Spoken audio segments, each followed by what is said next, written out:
Welcome to this presentation on genealogical research in Sweden. I'm Andre Bagley, and I am an accredited professional genealogist uh, with an ICAP Gen accreditation in the region of Sweden, and I have been doing this research professionally for 8 years now.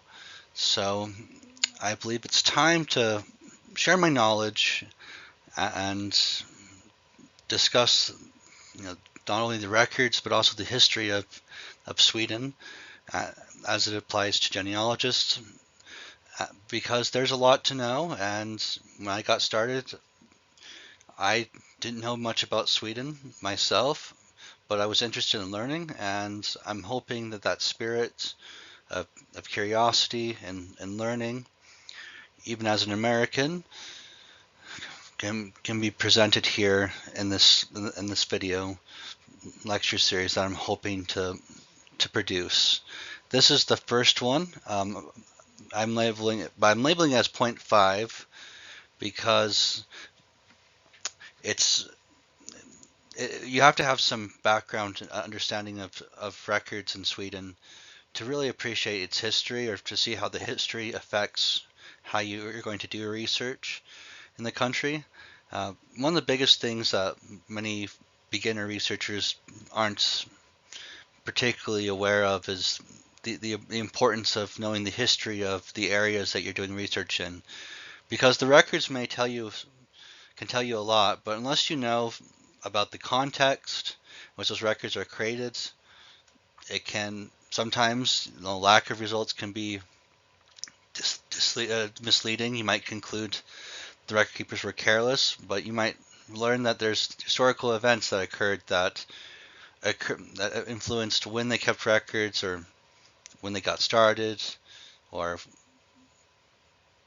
when they were mandated to start, periods where record keeping was difficult to do or even impossible. Um, so, and there's also general attitudes about record keeping that were prevalent. You have to remember, people are growing and developing through, as each individual does, to one degree or another. Society develops and changes, and you have past attitudes that take a long time, sometimes take a long time to transition over, as far as how people did things. There was the old way of doing things, and a new way gets introduced, and it might take a while. So it's important to understand the old and the new, so you can understand your history, that the people you're doing research on, actually lived in, because that's the world that they had to deal with, and you have to deal with in turn, because the records that have survived are largely dependent on the institutions that existed at the time and their attitudes about keeping records, and people's attitudes working with the record keepers as well. So, with that, on that note, let's proceed. So, essentially, records only really exist because there's usually practical reasons to care. Very seldomly are records created for a sentimental basis. Although there are cases where there are people that take it upon themselves to keep records as a sense of duty, because they want to they feel like they need to record history because nobody else is doing so. But for every one of those individuals, there's a lot of others that really don't care enough to commit ink and paper to documenting what was going on around them.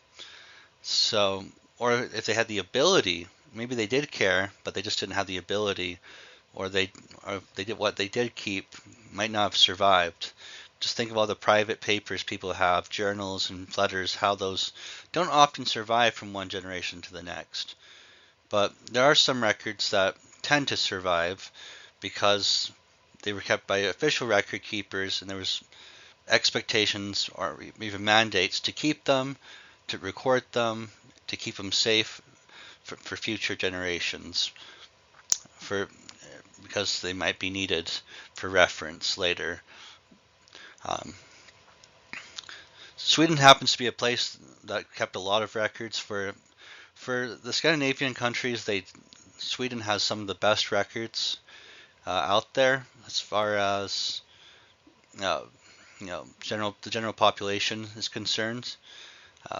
Particularly from the 1600s onwards. They have all sorts of records. We have things like your parish registers, not to mention your household examination records, and you have court records. You have all sorts of records there. Tax rolls, land surveys, military records. They're quite good for the most part, but I can say that they're definitely one of the more record-keeping peoples you'll find. For at least the part that attaches to continental Europe, they're pretty good. So why do they exist?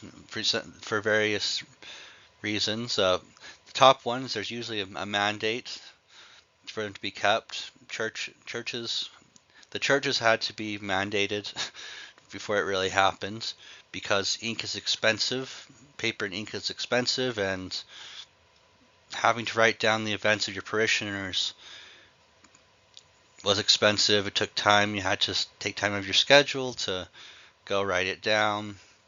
It was an administrative task. And some didn't care to do it. There was administrative needs, like taxation. Sweden had a very advanced, or at least a really developed bureaucracy. So there's lots of records because they had a bureaucratic system that demanded lots of records be kept, and sometimes copies of stuff were made for various levels for their own purposes. Things like property rights. Who owns what land is pretty important, and extra important when there's a dispute. And then also tax collection. Sweden had a pretty regular system of taxation, and they kept detailed rules on who needed to pay those taxes, or when they paid them, what they paid. So that's one thing I really like about Sweden, is they have really consistent tax records compared to, say, their other, Norway and Denmark, whose the tax records for everyday people are pretty spotty, to say the least. They do exist, but they're a lot less consistent. So there's various laws that were passed that required them to be created for for the parish registers. The ones that most people are familiar with are the parish books, with your baptisms, births, baptisms, marriage and engagements, deaths and burials. Less so confirmations. Sweden didn't really have a big thing about writing down confirmations. Some places do. They're often very not detailed, to the point they're basically just a name, and you don't get the extra details like you do in Denmark and Norway with parents and whatnot that make them particularly useful. But anyways, those books, most places didn't start keeping them until that a particular law was passed. But you do have tax records going back, consistently preserved back to the 1530s. They get pretty spotty before the 1600s, but they do exist. And there's land reforms that generated a lot of records as well. There's courts that kept mandated records, particularly about guardianships and land transfers and whatnot. There was also civil and criminal cases with witnesses, and so where are they stored? Well, let's see. Most records that you normally consult are at the Riksarkivet, or the land, that's the Kingdom Archive, the Royal Archive, which you'll find around Stockholm. But then you have regional archivets, archives, that store records for particular areas, all gathered there. There's quite a few records. There's a lot of the really particularly useful records for genealogy. A lot of them have already been digitized, but there are still tons of records that are technically useful, just more niche ways that haven't been digitized, that are just sitting on their shelves. But they have a really organized system with very consistent cataloging. So usually you can find what you're looking for if you know where to look for it, know what they're called, and can follow the code systems.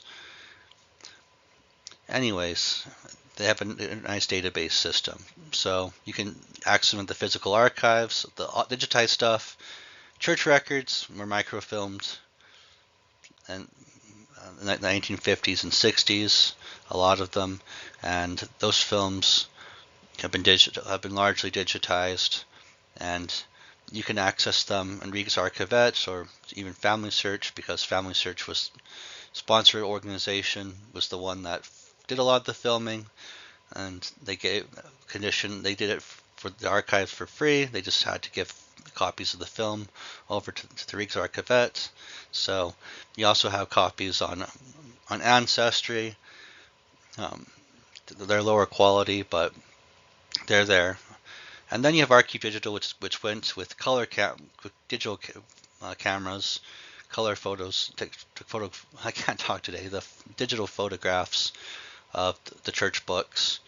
A lot of them look better than the microfilmed versions, so they're usually easier to read, particularly with faded writing, compared to black and white, you know, microfilm transparency. Um, anyways, and I also have photographed lots of stuff that were never microfilms, and it's expanding quite a bit. And they have a lot of indexes and databases that are quite valuable and are just expanding quite regularly. The numbers are just exploding. And so anyways, so as I mentioned, the 1686 church law was one of the most important regulations made in Swedish history that affect genealogists the most. This is the one that made it kingdom-wide mandatory to start keeping parish records, and they even spelled out what was supposed to be kept. And some just wrote the absolute bare minimum, um, like birth records, birth, baptism. Technically, it was baptisms, because there were church rites.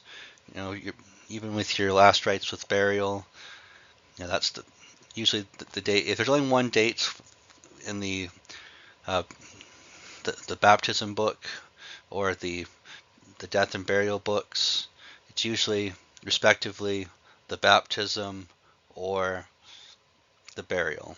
Just a little something I've had to learn.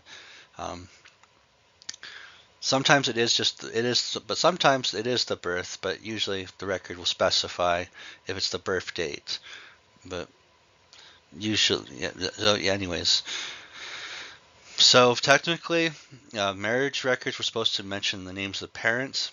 Some record keepers do this, not very many do. We wish they did, because that's really helpful to know if you found your marriage records referring to your person or not. Death records, we're supposed to do the same thing as well, but that doesn't always happen. It's nice when they do. Some early record keepers even went so far as to write these like obituary paragraphs about people when they died, particularly older people. Really nice when you're just very beginning of these church books, you have somebody that was like 80 years old and mentions like how they were married a couple of times and how many kids they had and how many are still living, and the names of past husbands or spouses, like all these details that you wouldn't get anywhere else. But that was at the discretion of the priest. Some priests really really wanted to write a lot of information. Some were very stingy with their ink and paper. Just and it was largely left up to them what format things were in, so that didn't help anything. So, anyways, so before 1686, there's some places that have records keeping. Some bishops were made it happen as early as the 1620s, but most places you don't get it until at least 1686 or a few years after. Some places it's not until like the early 1700s. Some places start really late.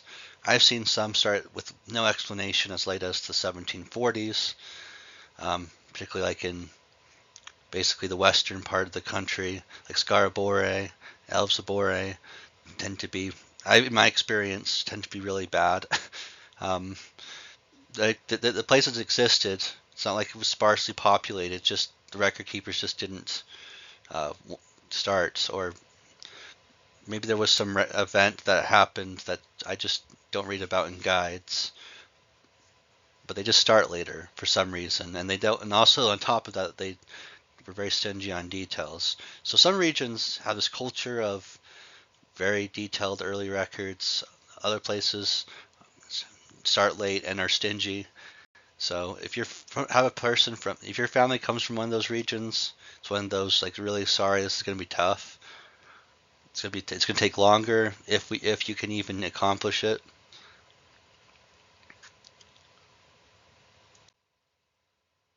I forgot to mention household records. So there was annual. Let's see. There was like some catechism examinations that were occurring before then, but that made it mandatory in 1686 for every minister to examine everybody in their parish annually, to examine them for their knowledge of Lutheran catechism and Christianity, and their knowledge about Christianity. And usually those records, they would mention, you'd write details like their names for each like place. It would be organized by locality and household was living in there. Eventually, the earliest ones they just put ages, but in due time you eventually see full birth dates, birthplaces, annotations of when people moved, particularly when initially they made a new set every year. Then they started to save paper and make it easier to reference. They had sets that would cover a span of years and record people moving in and out of places, and there'd be annotations.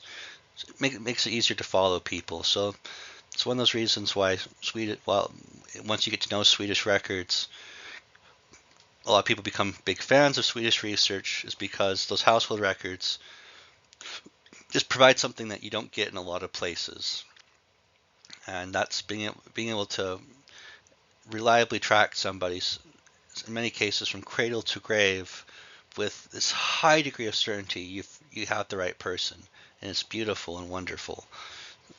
I mean, sometimes there's clerical errors that might make that a bit challenging, but usually if you follow the paper trail manually, even when there's mistakes, you can figure it out. So they were usually the average Swede, once you get to the 1800s, the amount of paper documentation you can find for somebody is a lot. To the point it's almost overwhelming at times how much paper you can gather on somebody, compared to some other places where it's only like a couple vital registrations, either civil or church, and you're feeling lucky when you're able to do that. Although many places do have a lot more taxation and census records, but they might not be digitized or easy to access as the Swedish records are. And there's been a lot of indexing those household records too. Like that, we can go back clear to 1800, from 1940 to 1940s to 1800, with or volumes that cover 1800s. So some coverage even into the 1700s in some places. It's really amazing. All right, so when do parish records start? Well, it kind of depends on where you are. Um, so these really early dates, a lot of true parish registers don't not there's like no known parish registers that start until like the very early 1600s, and they're usually just burial records, and they're very only in a couple places. Most of these really early dates come from like parish account books. Um, so, anyways, so some of these statistics are kind of misleading, but that's what's published online. Apparently, there's a Stockholm register that starts in 1556. Um, that's an extraordinarily exception. I'm not sure how true that is. It's something I just read about. Haven't personally investigated. Now, there's some places where the HFL is the Husfor Hoslengt. Trying to pronounce it in my best Swedish that I know. Um, Often abbreviated as HFL. So there's some examples that go back to the 1620s. And they're really bare bones. Like basically, you just have names, maybe an age. Some of them don't even have ages, but having the composition of a household is pretty valuable at that point. With having people named is valuable. So yeah, it's places like Dalarna and Kalmar, Småland, which is not on this list. Why did I made this presentation, didn't include Kalmar. That's sad, but anyways, they had bishops that had them start in the 1620s with so so in Kalmar area, their bishop they had them start in 1633. So for a lot of my people, uh, you can trace back clear to the 1630s with parish registers, which is nice. The rest that's predates it by like 60 years. So for a couple places, for a lot of places, that's you know you don't get stuff till the 1690s. So then, with the absolute northern part of the country, which is very scarcely populated, they started later. A lot of the parishes started later too. So it's always important to note when a parish was formed. Some of them are a lot of parishes are ancient, like medieval era, and so but others break off as populations expand, and there's a need to cover a group better. They would break off as congregations expanded. You kind of see a reverse trend after the state church, after the Church of Sweden stopped becoming the Church of Sweden, the official state church. So they're now like contracting, and many of the parishes are being joined back together in pastorats or being dissolved entirely. So it's kind of an interesting thing to see in reverse. So if you have a really late starting parish register, it's not always the case that there's a negligent record keeper. So sometimes you might even want to check the account books, as mentioned, because I've seen some cases where it's like you know that they're being told to comply, so, particularly after 1686. So you want to if they're not seeing that, check the account book. Sometimes they have specific details about marriages and deaths that I guess technically helps check off that requirement, but you might know I've kind of noticed that if the account book's really detailed, then there might not be a lot.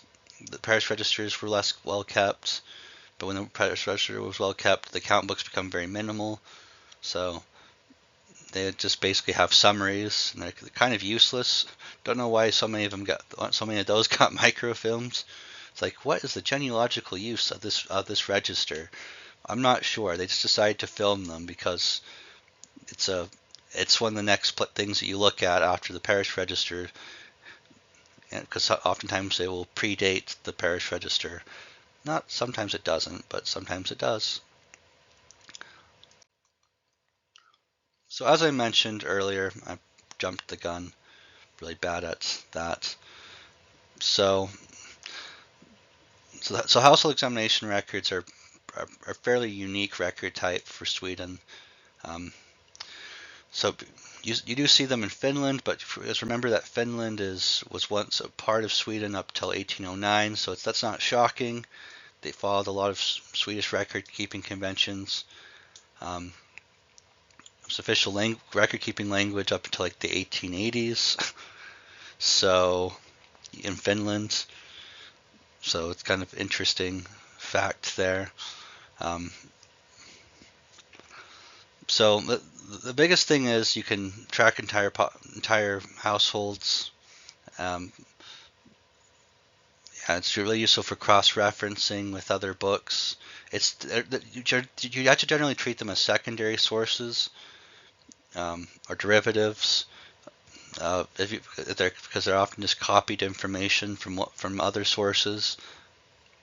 But there can be erroneous information in them, but they are very valuable starting points if you know nothing about a person.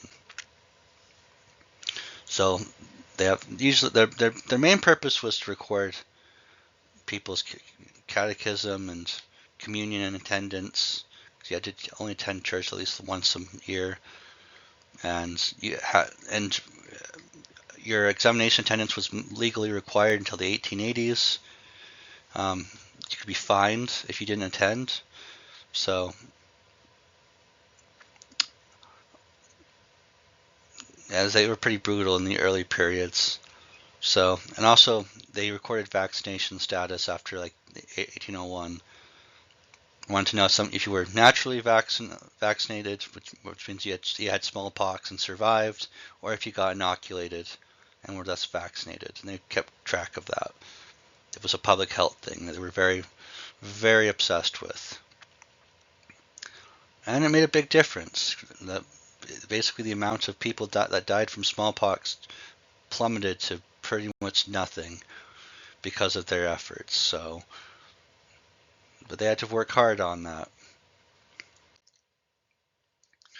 So again, it's a lottery of whether or not you get something before 1686. There's some earlier records, but it depends on whether or not basically the bishops pushed it. There are some there, yeah. So anyways, it's really interesting to see how local influence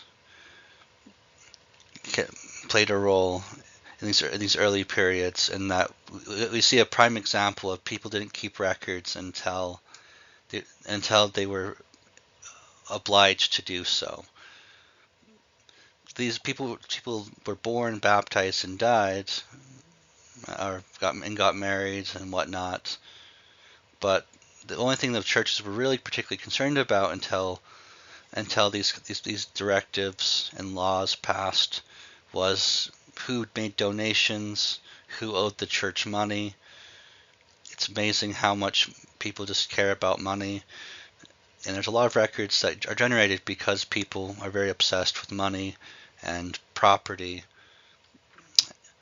and making sure that people get what they're owed. And people are acknowledged for making payments when they are supposed to. So tax records are something that are, for years were something that weren't highly paid attention to by a lot of researchers, even professionals, because they used to be really tedious to examine, particularly when all you had was microfilm. You have to go in and find your parish on a roll of film for just 1 year, copy your information down for whatever farm or group of farms you were looking at, You have to go to another reel, find it. It used to be really time consuming. Don't blame people for not wanting to go through that trouble. But now we have online tools that allow you to quickly get to the exact parish that you need, so you can quickly find those farms and capture that information. So there's no, for me, so now I've had a lot of valuable experiences with tax lists where I've been able to extend pedigrees because I've utilized them where others haven't. Um, it's really a game changer. It's a paradigm shift for many, because many will assume that the church records are all that exist, and that's really false. There's a lot of records out there that you need to use to claim that you're doing a reasonably exhaustive search. And sometimes what you learn in the tax records may challenge assumptions that you make just only using the parish registers. Because I've learned with tax lists that not every birth gets recorded, and the parents you might think somebody has are just because they were the only ones, that only baptism that seemed to fit your person. You might find out those were not the actual parents, and you can prove it with tax lists. So there's a long history of taxation, but the early stuff just generally just doesn't survive. But once you get to like the 1500s, stuff starts surviving. So that's kind of the big thing, is that usually it's kind of interesting that a lot of what survives before, there's not a whole lot that survived before King Vasa's revolt, because there's a whole back history where Sweden was a part of this like tri-nation union, the Kalmar Union, and apparently Sweden didn't really struggled under that system. Kind of got the raw end of the deal. Eventually, Gustav Vasa, V-A-S-A, went and rebelled and successfully broke Sweden out of that union and established itself as an independent kingdom. So this is kind of the start of the modern era of Sweden. Of Swedish history is usually marked by Gustav and being established as that first king of Sweden after the Kalmar Union. So after that, that's when you start seeing a lot of bureaucracy improve. You get all sorts of tax records. You have tithing records, but I haven't found them to be terribly useful. In my experience, but apparently some of them do name from the mid 1500s, start naming individual farmers. I haven't been that lucky. Like, I pull up the parishes of my ancestors that I've been looking at, and they just mention just the parish and the totals from it. The names, the farms, they aren't particularly mentioned, so they're kind of, in that case, they're useless. But I guess in other places they are. It becomes a real crapshoot as you get further back as to what records are valuable or not. Because again, it depends on whether or not the peasants' identities were important to your record keeper or not. Because they might be glad to record the number, how much taxes they collected, but from who might be less important. They might just want to note that people from the place that was supposed to pay their taxes did cough up the money. Doesn't matter who it was. That was not an important detail to them. So apparently there was like this papal levy from like the 1100s. Apparently there's some very rare scattered lists out there but I really doubt there's anything from the 1100s. Never heard of anything that far back really surviving. You're really, really getting lucky if you're in the 1400s and there's an odd tax list or a charter or something that survives, in my experience. And honestly, most people's genealogy piddles out in the 1600s, So that having those scattered lists, like, hey, there's somebody that lived on your ancestors' farm like 200 years before your pedigree stops. So are they relatives? Maybe, maybe not. There was so much. There's so many different political events, famines, wars, pestilence that happened that could easily be somebody not blood related.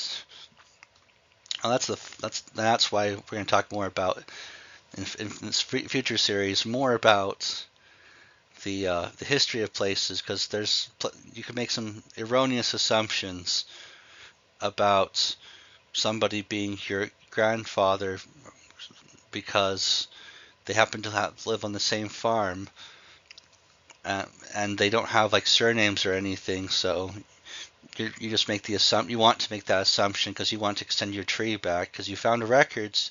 You feel like you should be rewarded by being able to add additional generations to your pedigree. Um, I understand the temptation, but it's not a wise one to make. It's very inductive reasoning at that point, where you have some only like a few scattered data points, and you want a conclusion to happen, but you don't have anything solid.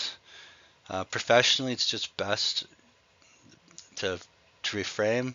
Easier said than done, I know, um, but that's my soapbox. So a lot of the stuff is stored at uh, they say the Kamar, that's the chamber, uh, the treasury archive, which is a part of the General Rijksarchivet collection now. So, anyways, lots of records.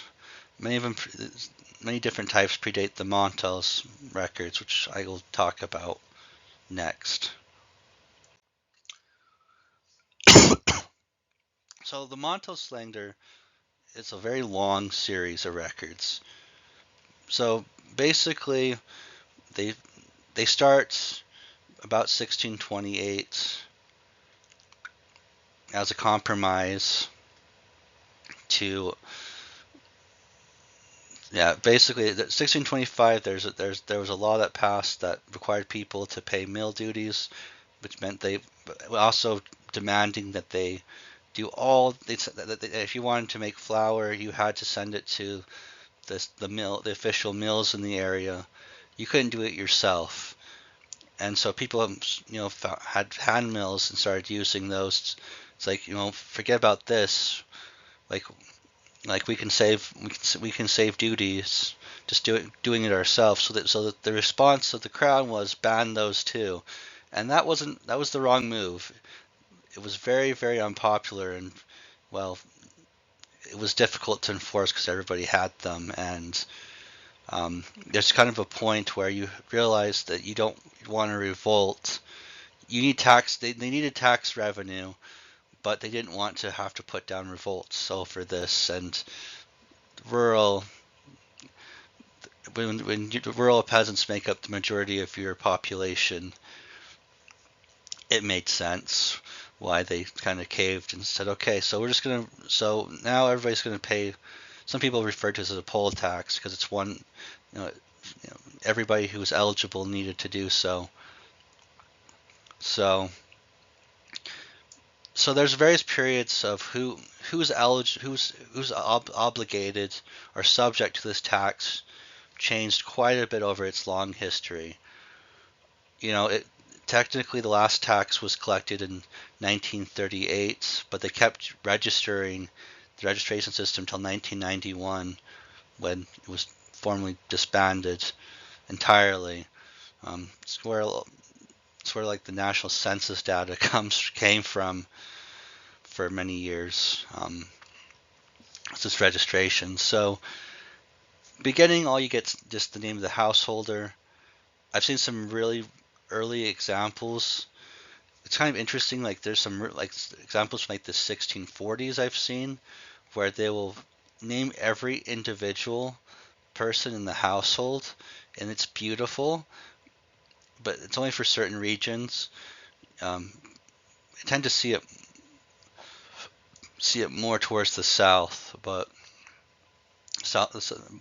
So that's really lovely to get full names of people in the 1640s, because the parish registers usually don't start until decades after that. So you get full family units named, names of wives, who aren't usually named at all for most tax lists history. At least usually the main period you'd use them, you don't see them. People aren't mentioned at all, even into like the 1800s, 1860. It's like last point, which is like the last year or so when easily accessed copies outside of Sweden exist, um, which I've personally looked at. They still don't name the wife. Wife's just a hustru, and just usually just the abbreviation H for hustru. Let's see, and yeah, so there was also a number of different taxes that were running kind of around the same time period. You had like a tax for cattle and grain and all sorts of stuff, different crops. It kind of was a mess. I can imagine it was a lot of paper. And eventually they all got phased out for this mantles tax, which makes a lot of sense from a bureaucracy standpoint, because that's only one list you have to maintain, even though it's really informative in retrospect to see like how many cows did your ancestor have. Kind of reminds me a lot about the United States, like with their census taking, like before 1850. It's kind of what it feels like.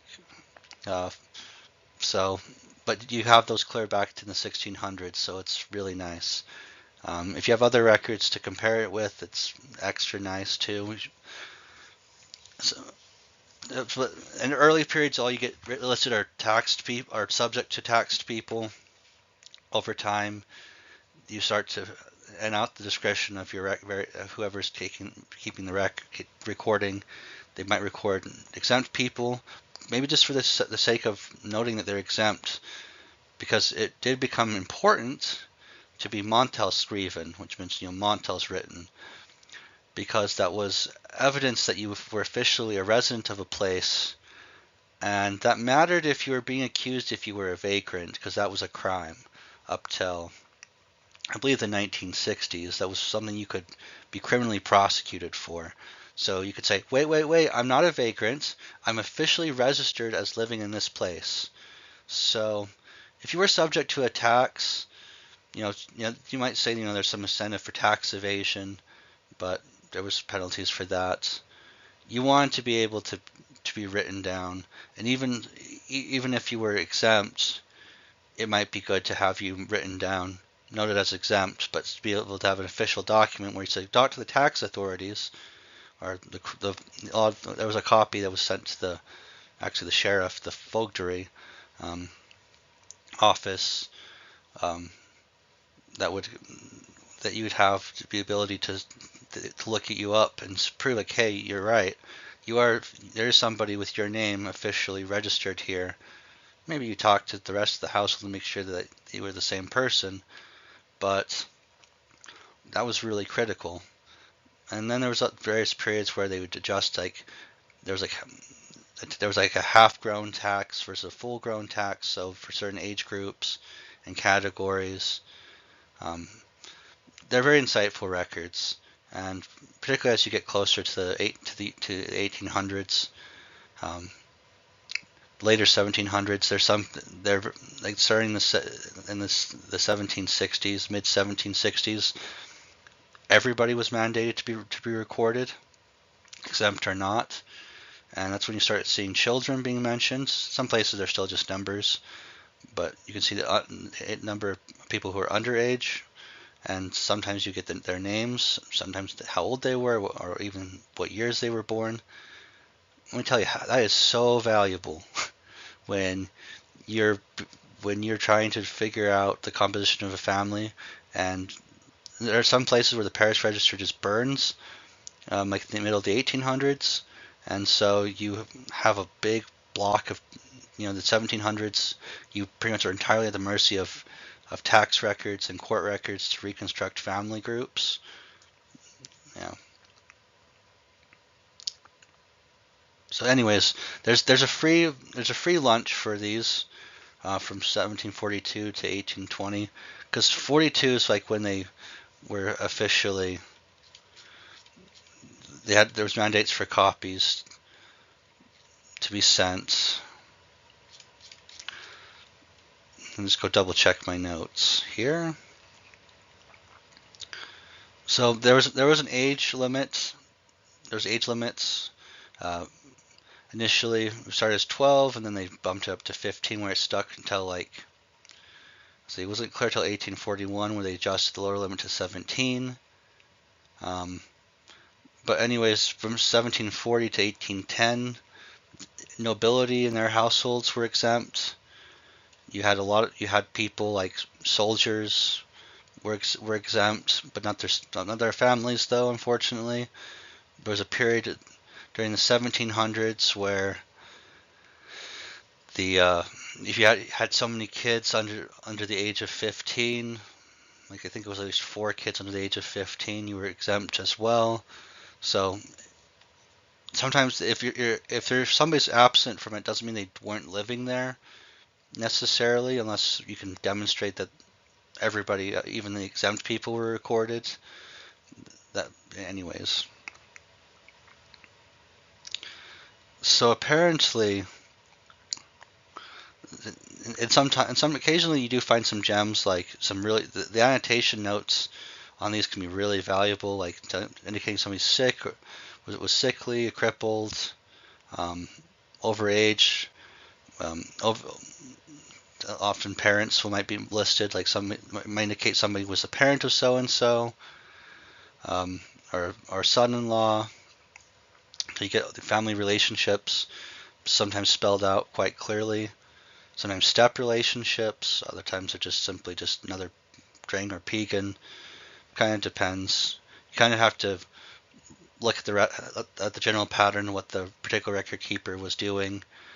If they were doing stepchildren with anybody else.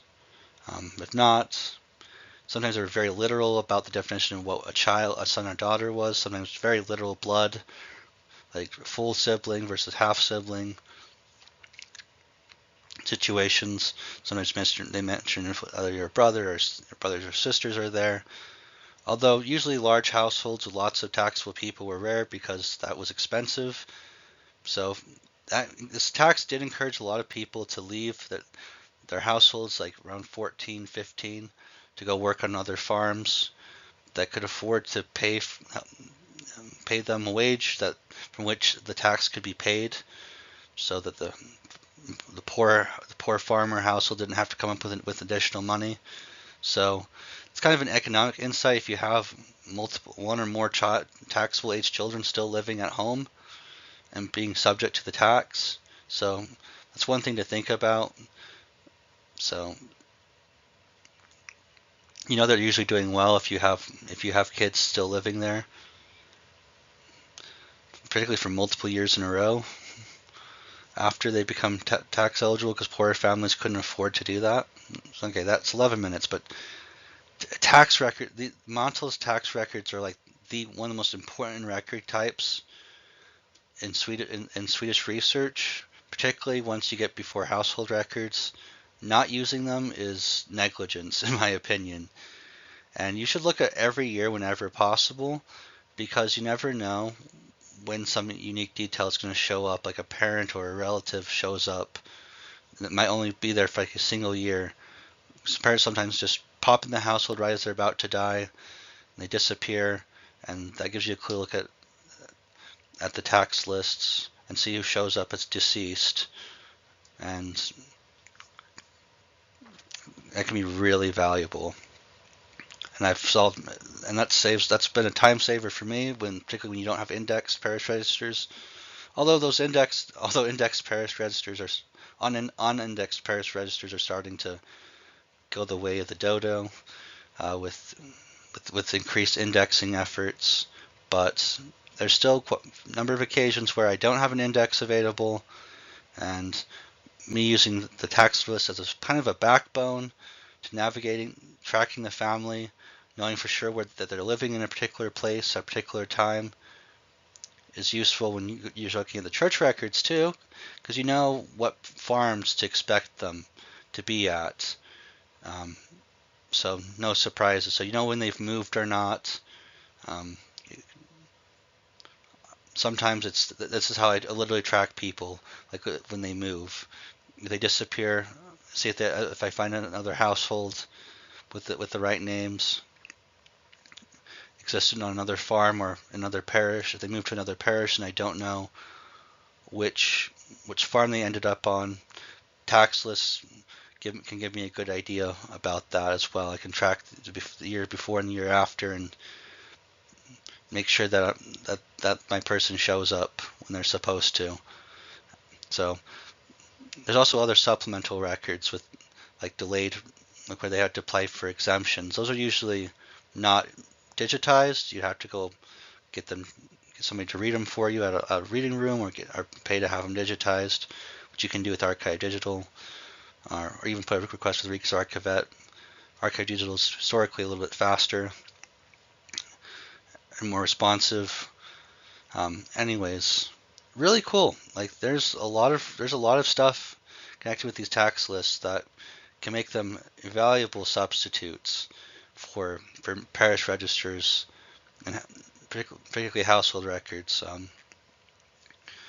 May not be quite as detailed as a parish record, but they can tell you stories that might not be possible to tell otherwise.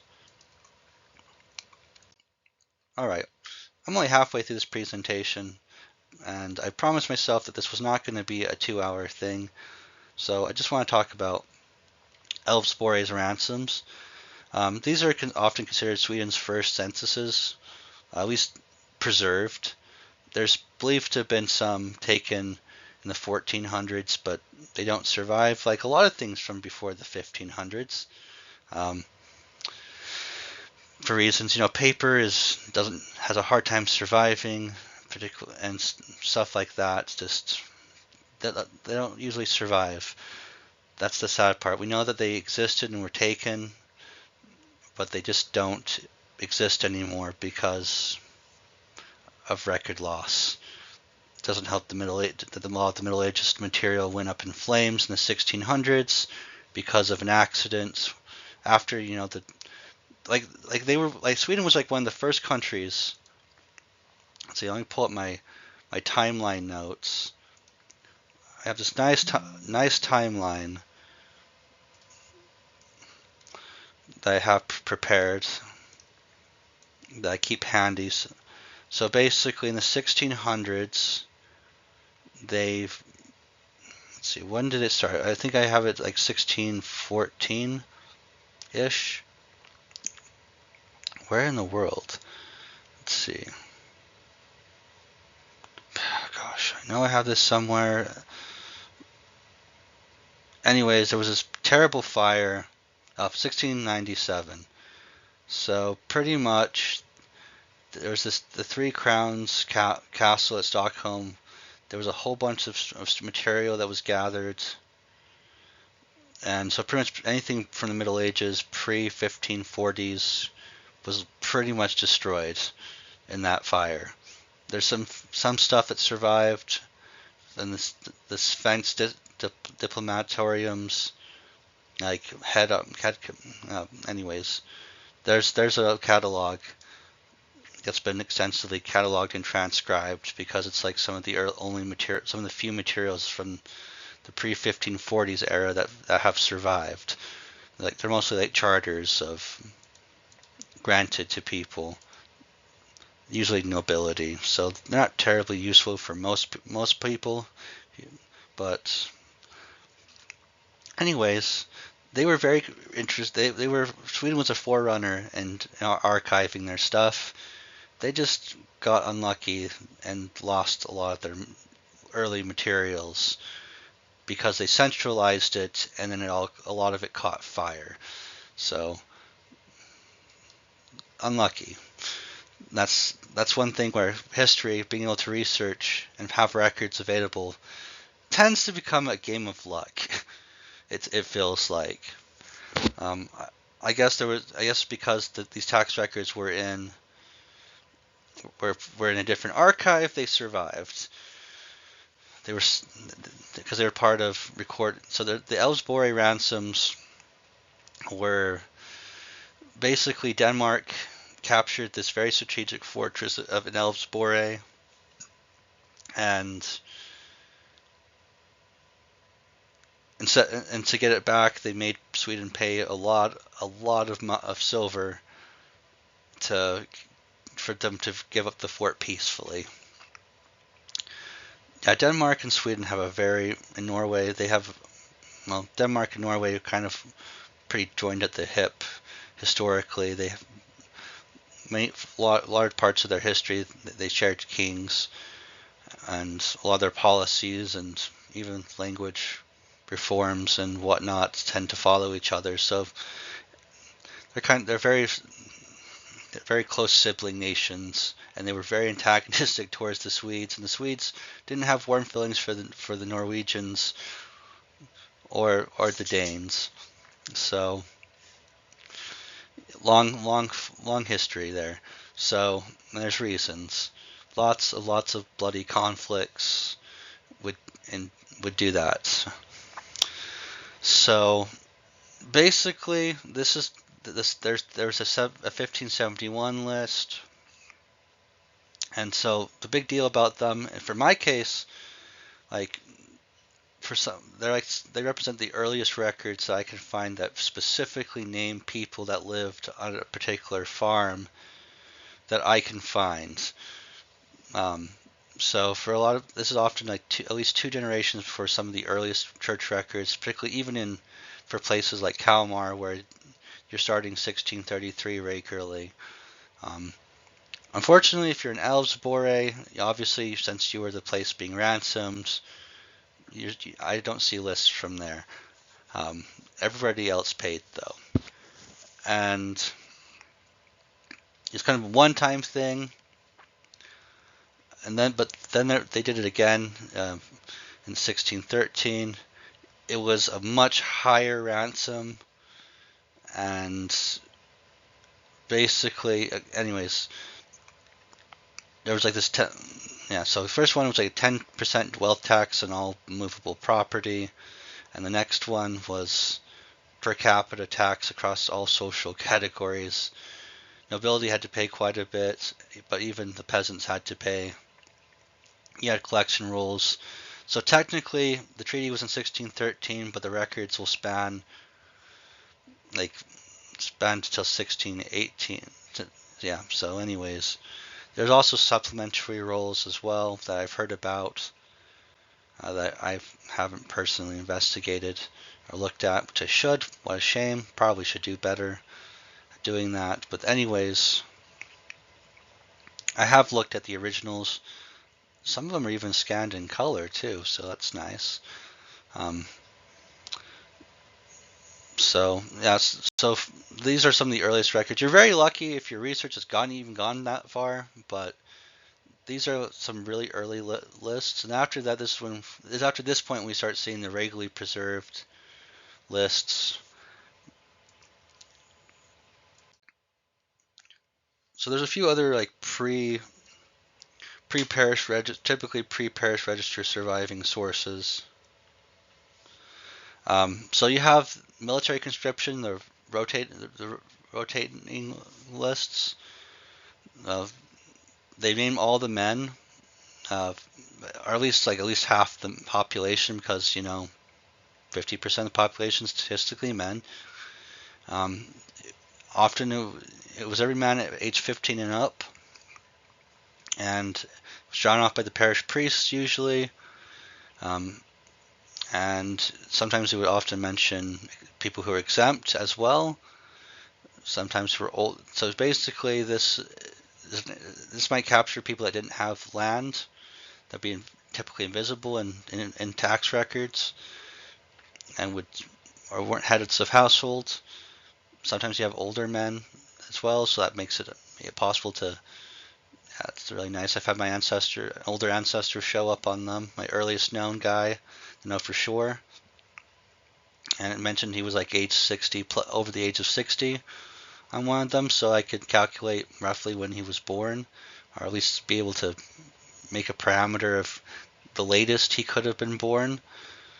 So that's nice. They're not the easiest to navigate, unfortunately, but however, if you do have them, they can be very useful. The reason why they stopped in the after 1680 is they introduced a system that basically you have like you had permanent standing soldiers that they had the population support, and in exchange they didn't have to do these rotating lists in conscription, and that was a popular system that lasted clear up to like the late 1800s, like the 1880s or so, and then that got replaced by people having to do mandatory like a year or up to 2 years of a military service. So, anyways, those records are really detailed. And then you have these surveys starting in the 1630s. Not often name rich, unfortunately, but they give you a really good idea of the farm layout. The maps are often beautiful and sometimes often in color. So, anyways, they're digitized and they're free, but you might not have names on them, but they give you an idea of what the world was like, what the landscapes looked like back in the 1600s, what these farms looked like and where they're situated, in ways that you might not get from later maps. All right, so speaking of land, now that we're over an hour, I'm going to try to be brief about this, but there's something that a lot of people don't pay attention to, and this is one way that you can use to often separate people. You often see these, mention that they were, from a scatterguard, a gourd, a tax farm. Heman's also another name for farm too. So there were tax farms, taxed, farmer-owned freehold farms, crown held, rented to farmers, crown farms. I wouldn't say like, it was kind of like it was like a 50-50 kind of, because there was hereditary tenure that was a thing starting about particularly the 1680s or so. But apparently you could also purchase they could purchase it outright from the crown starting in the 1700s for a reasonable price, although it was still it was high, cheaper to rent for most people. It was kind of like you were a half owner pretty much. It was better than nothing. It was stable and long term, and you practice it for all intents and purposes. Because you could inherit that and pass that on. It was like basically people just viewed it more as like, you just extra taxes basically. But let's see. But you didn't have as much rights as a freeholder, because freeholders could be members of your parish council or a juryman of your local heritage courts, which that was technically a paid gig, but a very part-time, seasonal. It was a seasonal gig that was full-time when the courts were in session, but they weren't in session that much, just a few weeks, a week or so per season. Some emergency court sessions scattered here and there, usually for really serious criminal matters, things that just couldn't wait till the next session. So anyways, that's why you have winter, spring, summer, and fall courts, by the way. It's because they would hold a court session. They would just crank through a bunch of cases and decide on stuff and get everything they could done, and then close up shop. Anyways,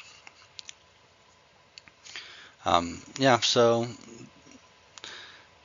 these usually are the ones that show up the most in court records with like legal land transfer stuff, and usually this is the group of people. It's the freeholders tend to produce the most drama with court because they had the most property and the most skin in the game. Most reasons to fight over land ownership, and crown, it was all dealt with by the crown that would deal with it. I've never worked with. I'm unfamiliar with like the rental agreements with them. I believe they may exist. It's just they're less used. I've never encountered them. See, that's something, even though I've been doing this for a while, there's just records that you might not have ever encountered, and I might want to look into that and see if those records do exist and how useful they are. A lot of reasons why a lot of records aren't digitized, though, is they're really hard to navigate, are seldom accessed. They're lower priority, so yeah. Anyways, there's technically agreements that might exist. I know that definitely in Denmark there's more of these sort of things that are out there with their copyholds. And then you have the exempt lands owned by the church itself, or the nobility being usually being the larger group. So they usually operate in like 5 to 6 year contracts. So people on exempt lands tend to rotate more frequently because there was a lot more opportunity to have the rent bumped up by enterprising noblemen. But the fun part with these, though, is that the records they are listed on other tax records, but there's a lot of records in the estate archives that can be very valuable, that spell out even more details. Sometimes even the terms of the lease and where they came from before. And some noble manors had their own like private court systems for probates and dispute resolution. So if your person's from like an exempt, is from a noble estate, lived on a noble estate property, they might not show up as frequently in regular court records, because if they had a legal problem, that they might be going to their noblemen in their court system to solve their problems. Some of the estates even have like manorial rules of their courts, kind of akin to what you would have in England.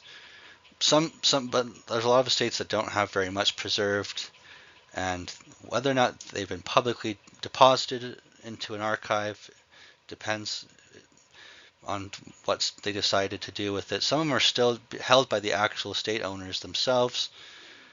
How do you know what estate they're on? You might know that they're exempt farm, but you have to figure out what estate they're on.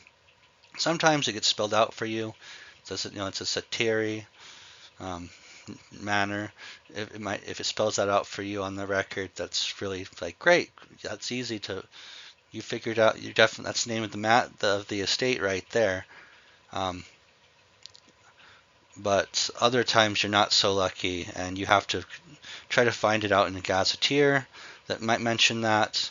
But one method that I'm using more often now is I'll go look at there's now on ArchaeoDigital, they have the court records indexed, that you can type in the name of the farm and the parish, and you might be able to find a transaction. This is also a quick way to see, if your person owned the land or not, if you find if they're named making transactions or not, or is that farm amongst a list of noblemen exchanging land.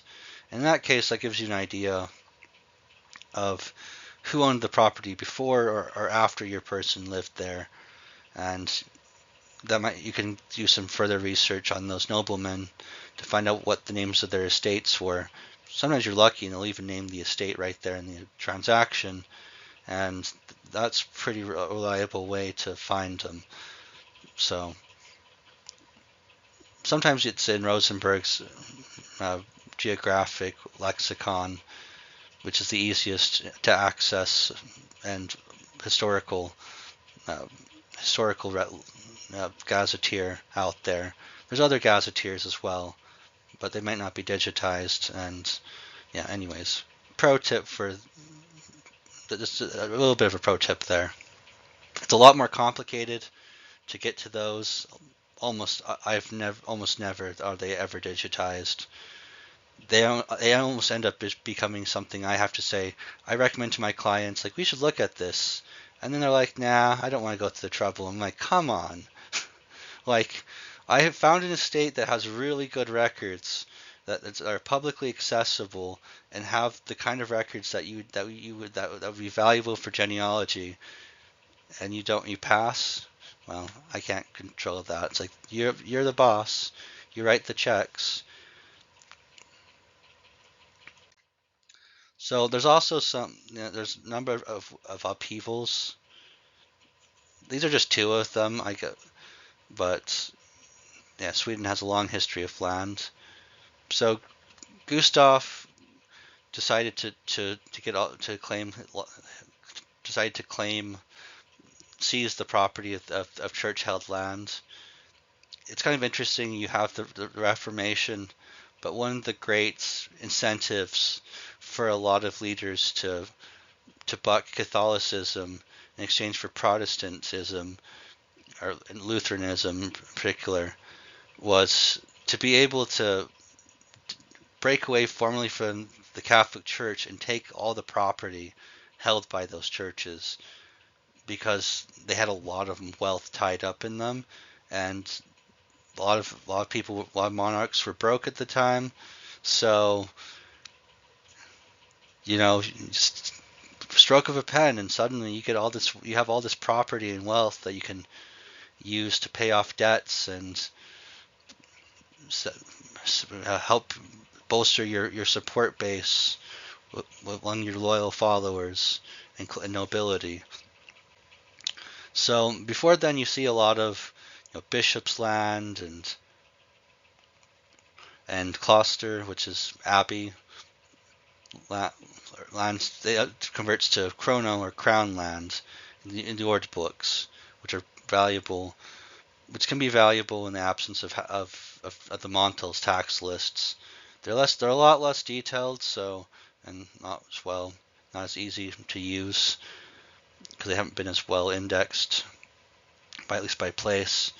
So basically, for a lot of people, it was the same tenant, just different landlord. You're no longer paying the church anymore, you're just paying the government directly. So basically, by the time Gustav died, the crown controlled like 60% of Swedish soil. So, and then this kind of changed. Let's see, the 1680s. So 65% of all farms were under noble control by 1658. So chances are, if you were a peasant, your land was probably owned by a noble. 50% chance of that happening. The rest, so it was sad. Being a freeholder made you a somewhat powerful minority, I guess, if you happen to be in that boat. So as you imagine all this change of ownership, that doesn't encourage people to stay. Or at least they might not even be allowed to stay. But then in October 1680, the Riksdag, the official diet of parliaments of Sweden, said all alienations of crown land are void, and so that was kind of a check. So then basically noble holdings went down. By like half, and then freeholders expanded by a considerable number. But so anyways, so you have a lot of shifts from noble farms to crown farms, and so then that's when that forces your document trails to shift. So I guess you might get better records after 1680, depending if you can navigate the crown records. and find information about your people. Because that's the thing, is a lot of these records can sometimes be challenging to navigate, even if they are more abundant. That's kind of ironic, though, but it's true. So the next, so the major land reforms that really impact genealogists on a much more regular basis. There's the Great Partition in the mid 1700s was designed to basically reduce scattered scripts, which was a big problem, particularly in the southern parts of Sweden, like in Skåne, Malmöhus and Kristianstad, those regions, because basically inheritance had divided, people had basically divided their lands into all these tiny strips that had been scattered all over the place. Like some places were barely wide enough for you to have a plow, a horse-drawn plow go through. You had to usually walk over other people's lands to get to your plots. It was just really impractical. So they decided to basically consolidate people's farm holdings to like 2 or 4 blocks instead of all these scattered, almost uselessly small, narrow strips of land.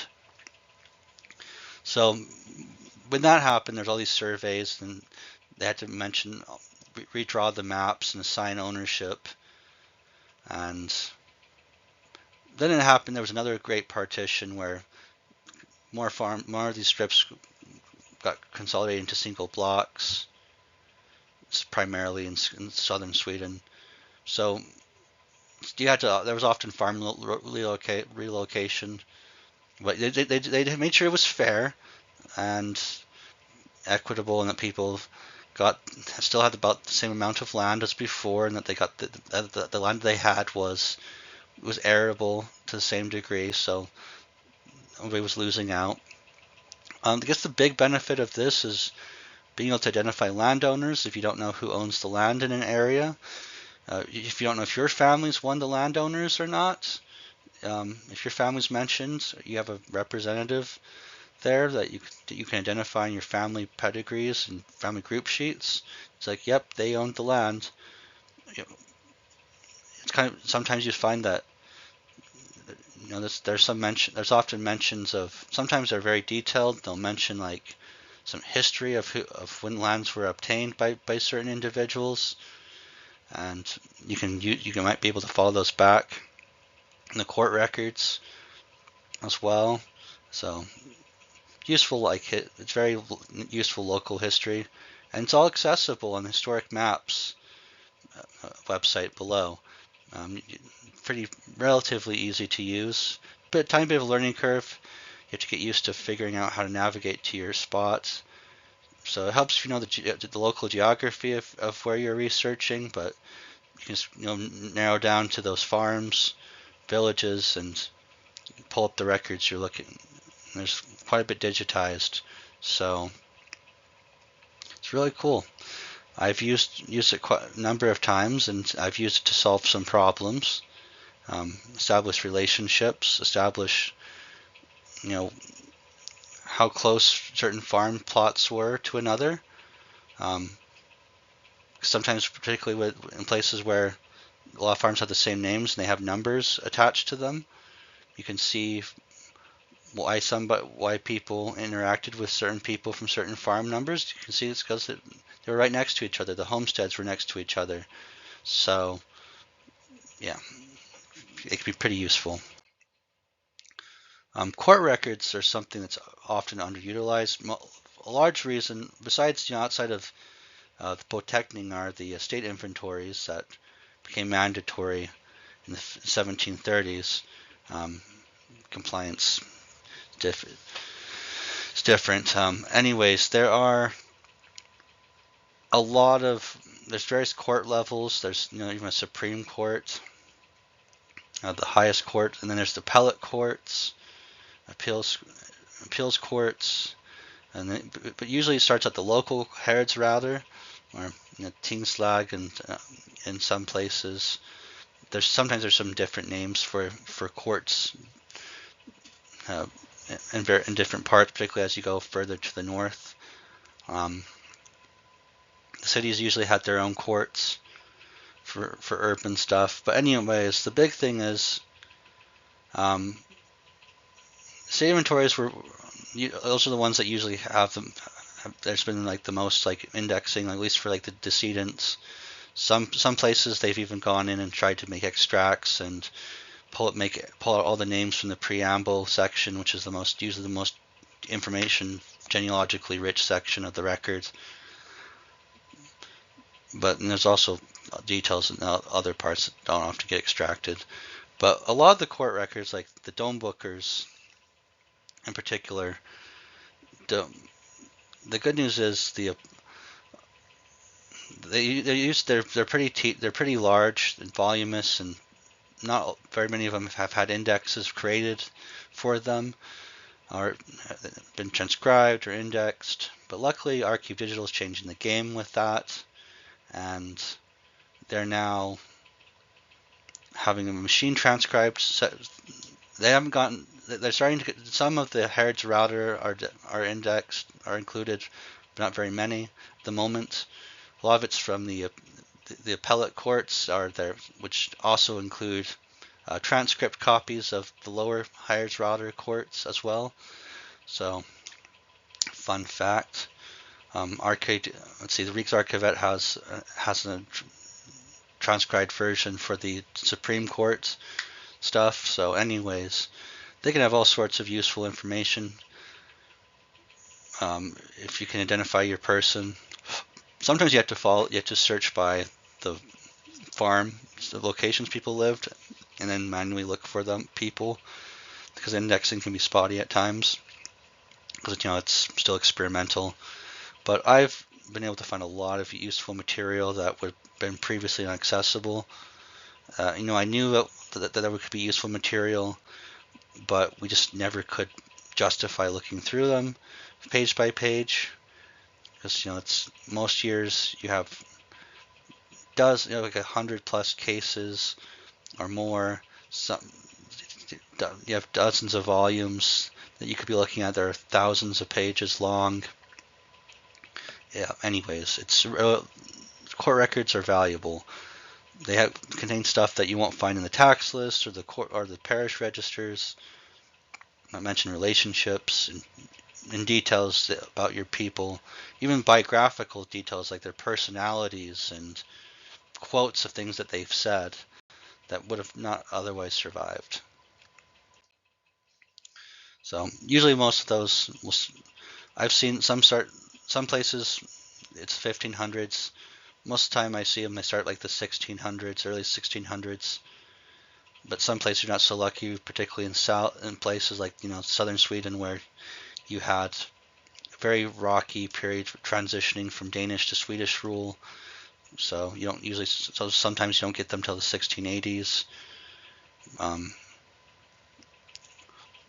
But anyways, so I mentioned estate inventories. They're very useful genealogically. They weren't legally required until the 1730s, but compliance took a while. There are earlier estate inventories. I guess there's some examples, some people finding them as early as 1629 in some places. But generally you only see them from the early periods when there's a dispute. There's an argument over the property. Even then, I guess even when it was legally mandated, there were a lot of people that even though the court had an incentive to collect a fee for everybody, very poor people often got exempted, or the paperwork just hasn't survived. So, because there's evidence you see where there's mentions of estate divisions being held, but the paperwork doesn't survive anymore. I've seen that happen. So it's kind of interesting to see. But as you get into like the 1800s, even like a poor widow gets an estate inventory, where that may have been ignored in the past. And then there's the indelings Verket, which was a system. Okay, I said the 1880s earlier, but it did technically end. It was formally abolished in 1901. But there was, so it ran from 1682 to that point, and you have general muster rules like every 3 years. Some soldier books exist. There's various records that may exist. There's the central soldier registry, where there's different registers that often have copies of stuff already gathered on file for people. You have to pay a fee to get them, but that's kind of a convenience fee. But anyways, the good news with those kind of records, the general muster rolls are largely indexed now. They didn't used to be. I remember when I had to, basically you had to pull out a guide to figure out what parish a soldier would have most likely been a part of, and what their soldier number likely was based off of what it was like in the mid 1800s, and then try to find the regiments and look through the rolls and find your soldier. So if you do find them, sometimes they have valuable clues because they took on a soldier name, and sometimes they don't ever you don't ever get their patronymic name, but sometimes the earliest records, the first time they're usually mentioned, they usually do get that, and that's a critical clue to finding their birth records. So you know who their dad is, basically. So anyways, being a soldier was a big deal. It was kind of put you on a little bit of a social elevation high. They usually picked the best, the fittest person, most physically able person to be a soldier. So they were nice and tall. So if you're a Swede, which there's this thing where there's a lot of tall Swedes, but if you have a soldier, if you have a Swedish ancestor, immigrant that had a surname of one of these military surnames, chances are their father or grandfather was probably a soldier, and they were probably tall, exceptionally tall compared to the rest of the people they lived with. And anyways, it was nice.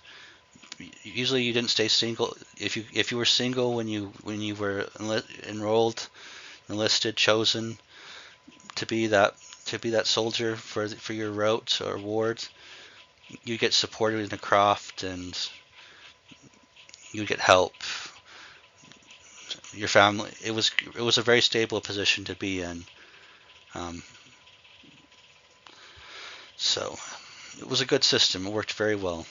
And they got special military names because they wanted to be able to shout somebody's name and not have 10 other guys with the same name step forward. So they're very careful that the regiments didn't have more than one guy with the same name. So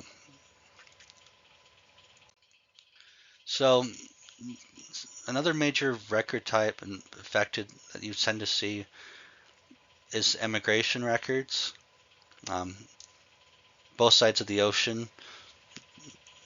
So immigration was pretty rare before. It was almost unheard of before the 19th century. There's New Sweden, like in what's now modern day Delaware.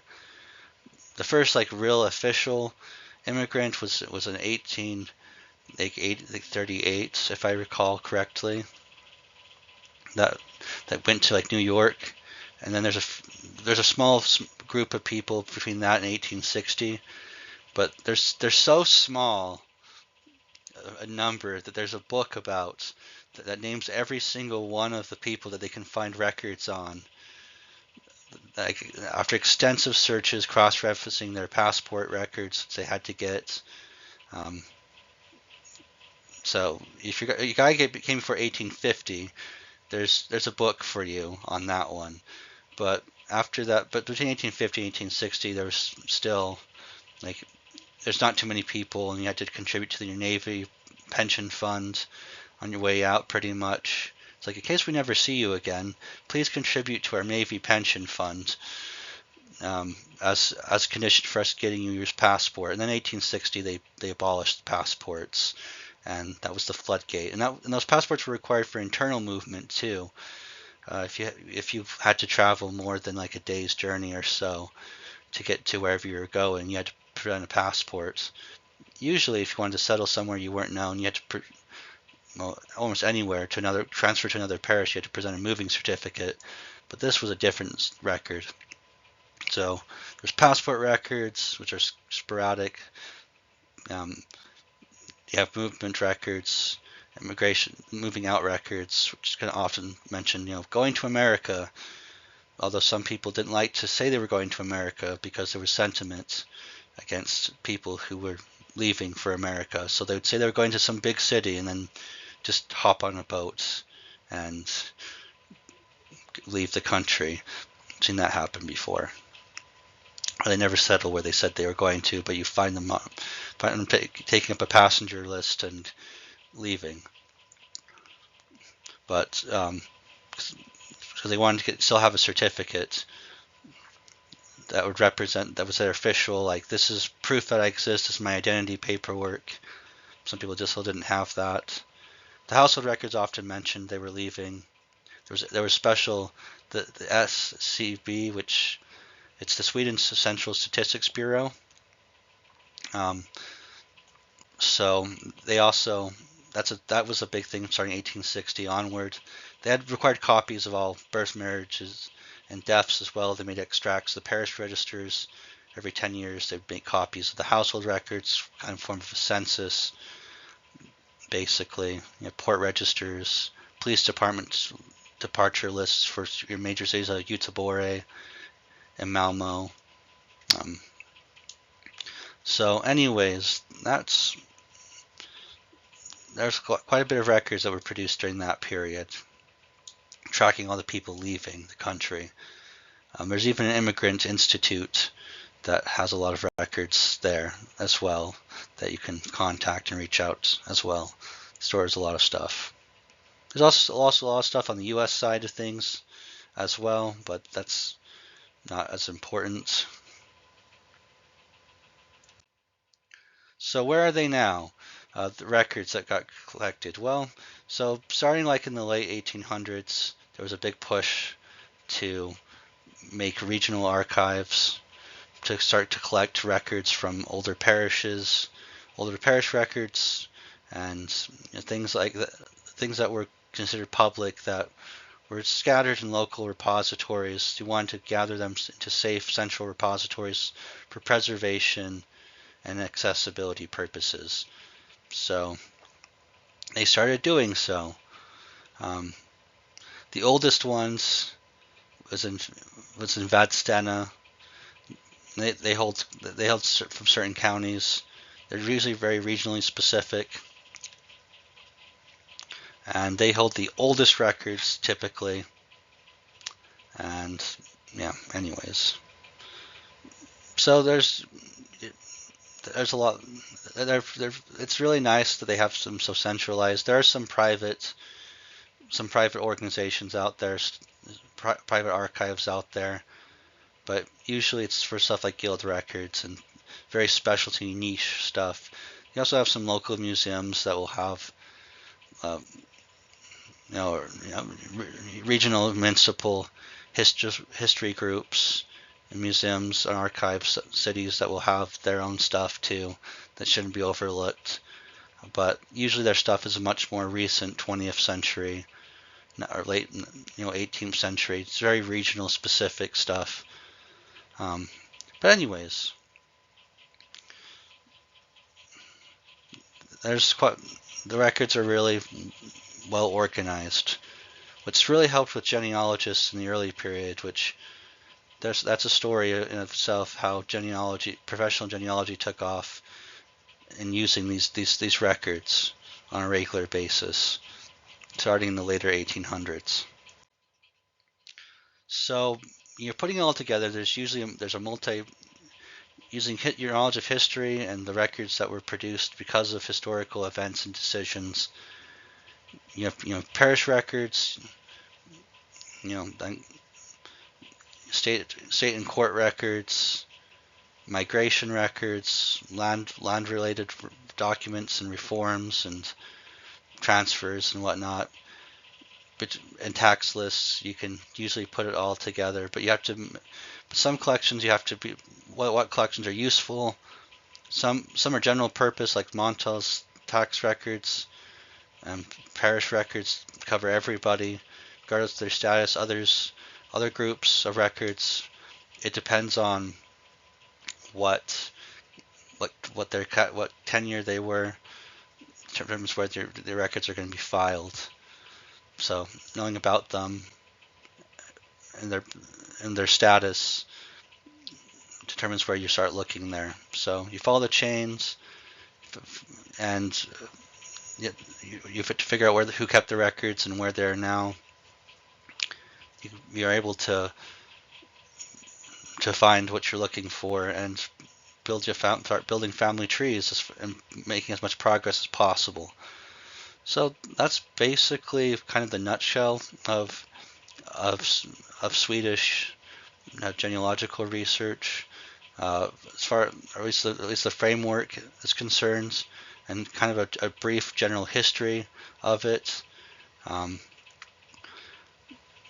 In short, basically, as you approach like the turn of the 20th century, there was a push for more secularization. Stop forcing people to attend church, but the church still was responsible for keeping track of everybody and keeping their vital records. The church was the official record keepers, keeping track of the whole population until 1991, when that responsibility switched to the tax office. So until then, the parish registers are your official registration. There are some exceptions, particularly around after 1950, once it was possible to not be a member of the state church, and at that point you have separate registers that were started to be kept. We haven't really interacted with those because those haven't been really, they're still restricted. In modern times, basically a birth certificate is nothing more than a certified copy of your record in the general population database register now, so it's pretty much how it is. So Sweden's really centralized, has really centralized record keeping, particularly, for almost the entire population is covered. There are some exceptions, but those exceptions are fairly uncommon. As a professional, I'm aware of some of them, but you very rarely hear about them and encounter them in the wild. But I would know what to do when I saw them, or at least be able to begin to tackle it. A lot of the exceptions are well into the 20th century, where you have privacy restrictions, records that have like a 70+ year secrecy restriction rule that prevents people from accessing records that cover things that have happened more than like 70+ years ago, that happened within the last 70+ years. So that's another factor. But other than that, usually the rest of it's open for public access. So Sweden's is a great place to do genealogy. There's lots of records. You just have to know where to look for them. And there's usually there's so many records that haven't been digitized yet. They're useful, but but you have to know when they're relevant to find them. So and know what's in them, so that if they're worth the hassle of getting a hold of them. So here's some key resources. So basically, Riksarkivet is a big one. Then there's historical maps. Family Search is like pretty much your biggest free lunch outside of that. And then there's besides your local societies and there's some local organizations.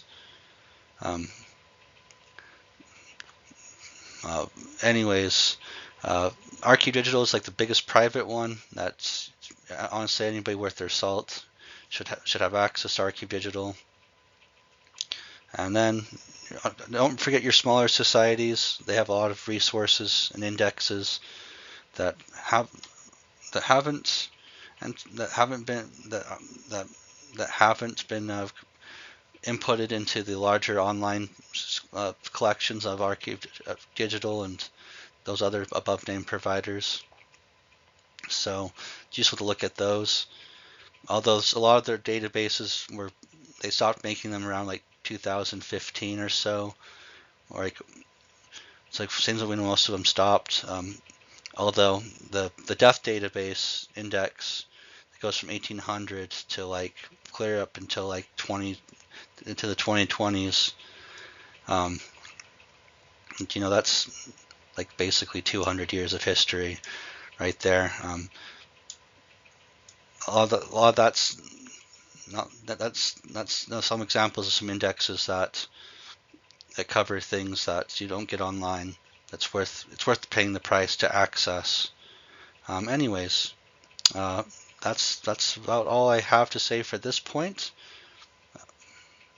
You have to really know you have to know your regions. Basically, find out the municipality that your area of interest is in, and usually you'll be able to find a society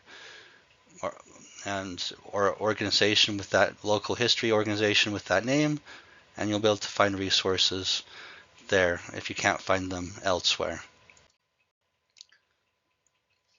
So these are some of my key takeaways. So feel free to contact me if you have any questions.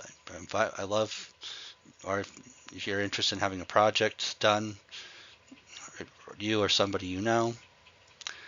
Thank you so much. I plan to have more talk more about the particular history, about the wars, unions, territorial changes, and what impacts those have on doing research. That should be kept in mind beyond this general overview.